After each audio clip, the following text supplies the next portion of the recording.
যাবে, আপনাদেরকে সরে যেতে হবে আস্তে আস্তে। এটার রুমে ঢুকবে, একটু জায়গা করে দেন। এটার রুমে ঢুকবে। হ্যাঁ হ্যাঁ যাবে যাবে। হ্যাঁ সোজা আসবে, সোজা আসবে, একটু জায়গা করে দেন।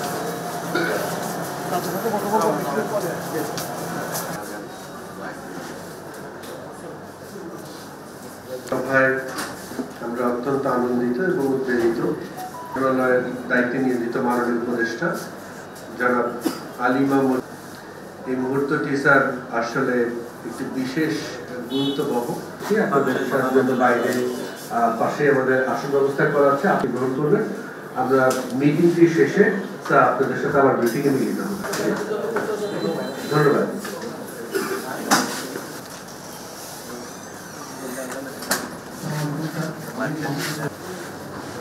আসসালামু আলাইকুম, আমি সাইদ আলমগীর, ইত্তেফাক জার্মানি নিউজের সকল বিভাগের সভাপতিদের অনুরোধ করছি এবং আমাদের বক্তব্য থাকবে সে পর্যন্ত আপনারা একটু থাকবেন, এরপরে আমাদেরকে একটু সময় করে দিবেন।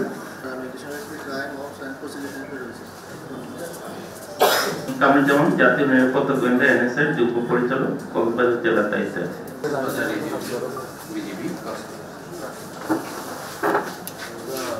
স্যার আমি মেজর জানিস স্যার, আমি উপঅধিনায়ক ডাকপুর স্যার, বর্তমানে ভারপ্রাপ্ত অধিনায়ক হিসেবে কাজ করছি। কক্সবাজার ক্যাম্পের ক্যাম্প কমান্ডার হিসেবে আছেন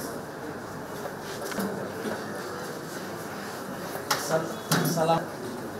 আসসালামু আলাইকুম স্যার, আমি লেফটেন্যান্ট কর্নেল ফারুক স্যার, আমি কক্সবাজার ব্যাটালিয়ন। স্যার শুভ সকাল স্যার, আমি সুদীপ রায়, আমি পুলিশ সুপার হিসেবে স্যার আমি গত ফেব্রুয়ারির 1 তারিখে। আসসালামু স্যার, আমি lieutenant colonel Rashad sir, station commander coastguard station Teknaf sir.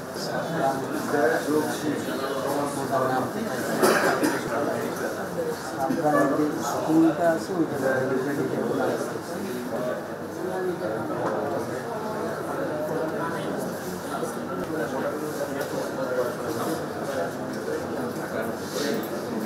পাড়ি দিয়ে আপনি আমাদেরকে দেখিয়েছেন যে কিভাবে আসলে একজন সিভিল সার্ভেন্টের জীবন অতিবাহিত করা উচিত। স্যার আপনি এখন খাদ্য মন্ত্রণালয় এবং ভূমি মন্ত্রণালয়ের দায়িত্বে নিয়োজিত। আজকে স্যার আপনি কক্সবাজারের যে বিষয়টি নিয়ে আলোচনা করবার জন্য এবং নির্দেশনা প্রদান করবার জন্য এসেছেন সেটি স্যার বর্তমান প্রেক্ষাপটে অত্যন্ত গুরুত্বপূর্ণ। রমজান আসন্ন, আমাদের সকলের এবং জনগোষ্ঠীর যে আমাদের প্রয়োজন খাদ্যশস্যের, সেই বিষয়টিতে আপনি যে নিবিড়ভাবে আমাদেরকে নির্দেশনা দেওয়ার জন্য এসেছেন, এই জন্য আমরা অত্যন্ত কৃতজ্ঞ। যে আমাদের পার্শ্ববর্তী দেশটিতে, কক্সবাজার অঞ্চল যে পার্শ্ববর্তী দেশটা মায়ানমারের আরাকান রাজ্যে একটা গৃহযুদ্ধজনিত কারণে ওখানে খাদ্য সংকট হতে পারে বলে আশঙ্কা করা যাচ্ছে। আর ওইখানে খাদ্য সংকট হলে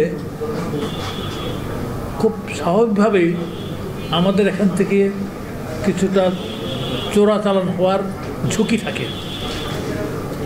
আর আগের থেকে কিন্তু ফার্টিলাইজার এবং জ্বালানি তেলের মিয়ানমার অভিমুখী একটা চোরাচালান একটা টেন্ডেন্সি ছিল। এটা আমি যখন ডিসি ছিলাম তখন থেকে এই টেন্ডেন্সিটা ছিল।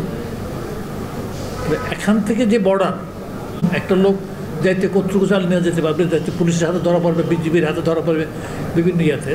কিন্তু তখনও দেখেছি আমরা, তখন মূলত সার যেত আর জ্বালানি তেল যেত, ডিজেল, সেগুলি কিন্তু অনেক ক্ষেত্রে সমুদ্র পথে যেত। ঠিক এখনভাবে আমাদেরকে যারা কর্মরত এখানে আমাদের বিভিন্ন সীমান্ত নিরাপত্তার সাথে সংশ্লিষ্ট যারা আছেন, তারা বলেছেন যে কিছু টেন্ডেন্সি আছে, তবে অ্যালার্মিং কিছু না, এটা বড় বাড়তে পারবে না, তারা নজরদারি করছেন। আমরা এখানে আলোচনা করে আমরা একটা সিদ্ধান্ত নিয়েছি যে তাদের নজরদারি ব্যবস্থা এটা অব্যাহত রাখতে হবে এবং প্রয়োজনীয় ক্ষেত্রে আরও জোরদার করতে হবে, যাতে কোনো অবস্থাতে যাতে না হতে পারে। আমরা কিন্তু বর্তমানে খাদ্যশস্য গত পরপর 2টা বন্যা হয়, একটা আউশে বন্যা হয়, কিছু ফসলের ক্ষতি হয়, আমনে বন্যা হয়, কিছু ফসলের ক্ষতি হয়। এবং তখন এই বর্তমান সরকার দায়িত্বভার গ্রহণ করার পরে খুব উদারভাবে ওএমএস বা বিভিন্ন মাধ্যমে খাদ্য গুদাম খুলে দিতে হয়। তখন আমাদের খাদ্য নিরাপত্তা এটা শুধু স্টক বাড়ানোর জন্য আমরা বিদেশ থেকে চাল আমদানি করতে হয়। গম তো আগের থেকেই আমদানি করতে হতো, গমটা অনেকাংশেই আমাদের টোটাল চাহিদা গমে 70 লক্ষ মেট্রিক টন, তার মধ্যে আমাদের এখানে 10 থেকে 11 লাখ মেট্রিক টন হয়, বাকিটা বিদেশি আমদানি হয়। তো বেশিরভাগই এটা আবার বেসরকারি ক্ষেত্রে হয়, সরকারি ক্ষেত্রে কিছু পরিমাণ হয়। আর যেটা আছে আর কি, চালের আমরা খুব কম পরিমাণ আমদানি করতে হতো আগে, মানে যদি ভালো ফসল হয়। এবারও ইনশাল্লাহ ভালো ফসল হলে খুব কম পরিমাণে আমদানি করতে হবে। তো যেহেতু 2টা ফসল মানে ভালো রকমভাবে হলো, এটা উত্তরাধিকার সূত্রে সরকার পেয়েছে, পাওয়ার পরে এটাকে মিট করার জন্যে আমরা ইনশাল্লাহ আমাদের সাপ্লাই লাইন যেটা আছে এটা পর্যাপ্ত আছে। কক্সবাজারের খাদ্য গুদামগুলি কিন্তু বর্তমানে যে খাদ্য গুদামের যে অবস্থা, এখানে কিন্তু বর্তমানে আর ধারণ ক্ষমতাই নেই। এই ধারণ ক্ষমতা বাড়ানোর জন্য অলরেডি এখানে জেলা খাদ্য নিয়ন্ত্রক বা আঞ্চলিক খাদ্য নিয়ন্ত্রক এসেছিলেন, তাদেরকে বলেছি। আমি ডিজি ফুডের সাথে আমি আলাপ করেছি। এখানে ঝিলন যাতে বোধহয় একটা গোডাউন আছে, কিছুটা মেরামত করলে কাজ চলতে পারে। এটা মেরামত করার পরে আরও কিছু রাখা যায় কিনা এটাও আমরা দেখব। আমাদের দেশে খাদ্যশস্যের বর্তমানে সরকারি মজুদ প্লাস আমদানি ব্যবস্থা স্বাভাবিক এবং খুব যথেষ্ট সন্তোষজনক। এবং ইনশাল্লাহ আমাদের যদি বড় ফসল বড় রকম করে প্রাকৃতিক দুর্যোগে ক্ষতিগ্রস্ত না হয়, তাহলে চাল নিয়ে যে কিছুটা সমস্যার সৃষ্টি হয়েছিল সেটা কেটে যাবে এবং দামও সহনশীল পর্যায়ে থাকবে। তা আমাদের আজকে আলোচনা অত্যন্ত ফলপ্রসূ হয়েছে। আপনারা কষ্ট করে এসেছেন, তার জন্য আপনাদের সকলকে ধন্যবাদ। এবং আমি কক্সবাজারকে সবসময় মনে রাখি, আপনারাও অনেকেই আমাকে চেনেন, মনে রাখেন, যোগাযোগ রাখেন। আমি এর জন্য আপনাদের কাছে কৃতজ্ঞ। আমাদের আসলে আমরা বিভিন্ন কাজে, সরকারের বিভিন্ন কাজে যারা নিয়োজিত আছি, বিভিন্ন দপ্তর সংস্থায়, সবখানে কিছু না কিছু ছিদ্র আপনি পাবেন। কেউ নিখাত কোনো ক্ষেত্র নেই। তো সেখানে যাদের কথা বললেন তাদের মধ্যে কিছু লোক থাকবে না এই ধরনের, এটা আমি করছি না। কিন্তু মূলত প্রতিষ্ঠান হিসেবে এটা কিন্তু এফিশিয়েন্ট এবং কমিটেড, আমি যেটা মনে করি আর কি। এবং তাদের এখানে লিডারশিপে যারা আছেন তারা এখানে প্রতিশ্রুতি দিয়ে গেছেন। ক্রস চেক করার জন্য বিভিন্ন গোয়েন্দা সংস্থাও আছে, অন্যান্য সংস্থাও আছেন, এখানে পুলিশ আছেন, জেলা প্রশাসক আছেন, তারাও দৃষ্টি দেখবেন। আমরা ভাবছি যে বড় আকারে চোরাচালান যাতে না হতে পারে তার জন্য আমরা সর্ববিধ ব্যবস্থা নেব। এটা তো জেলা পর্যায়ে এটা করলাম। আমরা চট্টগ্রামের বিভাগীয় কমিশনার এখনও কিন্তু এই জাতীয় সভা করে এটা করব। এবং কেন্দ্রীয় পর্যায়ে আমি স্বরাষ্ট্র উপদেষ্টাকেও আজকে আমি ফিরে যাওয়ার পরে আমি জানাবো যে উনি যাতে এই ব্যবস্থাটাকে নিজে নজরদারি করেন, এদিক দিয়ে যাতে চোরাচালান না হতে পারে। আমদানির জন্যে সেটা ঠিক আমদানির জন্য আমরা করেছি যে তা না। বা সড়ক পথে 2.5 লক্ষ টনের উপর চাল অলরেডি এনেছে। আমরা ইম্পোর্ট খুলে দিয়েছি মানে ইম্পোর্টের উপর ট্যাক্স প্রত্যাহার করেছি, কোনোটা ট্যাক্স নাই, কোনো চাল ইম্পোর্টের উপর কোনো ট্যাক্স নাই। তো সুতরাং সড়ক পথেও বেসরকারি পর্যায়ে কিছু চাল আসছে, তো সেটাও আমরা সরকারি স্টকে নিয়ে নেওয়ার জন্যে, যারা বেসরকারি পর্যায়ে যেগুলি এনে যাতে আমাদের সরকারি স্টকে দিতে পারে কিনে নেওয়ার জন্যে, ওটাও আমরা একটা টেন্ডার ফ্লোট করেছি। আমাদের সরকারি মানে আমাদের গুদামের খাদ্য মজুদ ব্যবস্থা অত্যন্ত সন্তোষজনক। আজকের দিনে এটা মজুদ আজকে দিনে 13,86,785 মেট্রিক টন আজকের ওপেনিং ব্যালেন্স, চাল এবং গম মিলিয়ে, এবং চালই আছে 10 লক্ষ টনের উপরে। এবং আরও আশা অব্যাহত আছে। এবং আমরা এপ্রিল মাসের মাঝামাঝি পর্যন্ত, প্রথম ফসল কাটা শুরু হয় হাওড় অঞ্চল থেকে, সুনামগঞ্জ, কিশোরগঞ্জ, নেত্রকোনা, সিলেট এসব জায়গা থেকে ফসল কাটা শুরু হয়। ওই পর্যন্ত আমরা আমদানি চ্যানেলটা অব্যাহত থাকবে। এবং যদি আমরা আল্লাহর রহমতে ভালো ফসল আপনাদের হয়, আপনারা জানেন যে কৃষি প্রযুক্তিতে সবচেয়ে উন্নত দেশেও অনেক অংশে প্রকৃতি নির্ভর। এটা জোর দিয়ে বলা যাবে না যে এটা ভালো হবেই, আমরা এটাকে কোনোভাবে হতে দেবো না।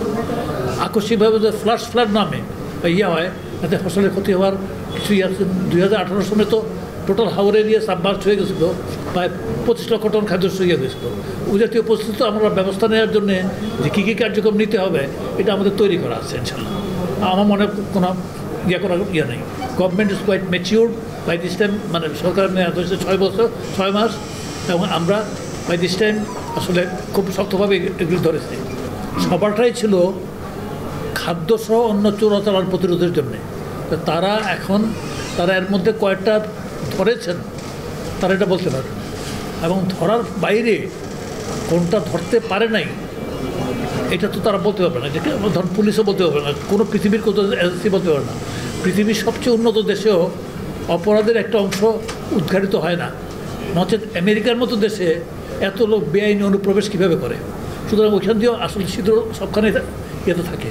তো এখানে এটাকে ছিদ্রটাতে যাতে ক্রমান্বয়ে এটা কমায় আনা যায় তার জন্য সকলেই চেষ্টা করছেন, আমরাও চেষ্টা করছি। রমজান মাসে আমরা এমনি তো শহরাঞ্চলে একটা ওএমএস বলে একটা ইয়েতে আছে, তখন কক্সবাজার শহরও এটা আছে, এটা মিউনিসিপ্যাল এরিয়াতে আছে আর কি, মানে জেলা সদর মিউনিসিপ্যালিটিতে। এটা একটু বাড়ানোর জন্য ডিসি সাহেব রিকোয়েস্ট করেছেন আজকে, সেটা আমরা বিবেচনা করব। এটা ছাড়া প্রত্যেকটা এলাকাতে খাদ্য বান্ধব কর্মসূচি বলে একটা কর্মসূচি আছে, এমনি ওএমএসও আছে। প্রতি উপজেলায় দিনে 3 মেট্রিক টন চাল পাচ্ছে, প্রতিটা উপজেলাতে 3 মেট্রিক টন চাল পাচ্ছে, এবং সেটা 30 টাকা কেজিতে বিক্রি হচ্ছে। এটা একটা। 2 নম্বর হচ্ছে রোজার মাসে সারা দেশে 50 লক্ষ পরিবার আপনার দিনে মাসে 30 কেজি করে খাদ্য পাবে 15 টাকা কেজিতে। প্লাস ঈদ উপলক্ষে দেশের 1 কোটি পরিবারকে 1 লক্ষ মেট্রিক টন চাল দেওয়া হবে, এটা দেওয়া হবে উপহার হিসাবে আপনার। তো এখানে আমাদের বহুতর ব্যবস্থা আছে। মার্চ এবং এপ্রিল 2 মাস কিন্তু মানে 50 লক্ষ পরিবার 30 কেজি করে চাল পাবে। এর মধ্যে কক্সবাজার জেলায় কত ডিসি সাহেবের কাছে তথ্য আছে, জেলা খাদ্য নিয়ন্ত্রকের কাছে তথ্য আছে, আপনারাও যথেষ্ট পরিমাণ পাবেন, সবখানে পাবেন ইনশাল্লাহ। কোনো সংকট নাই, কোনো ঘাটতি নেই।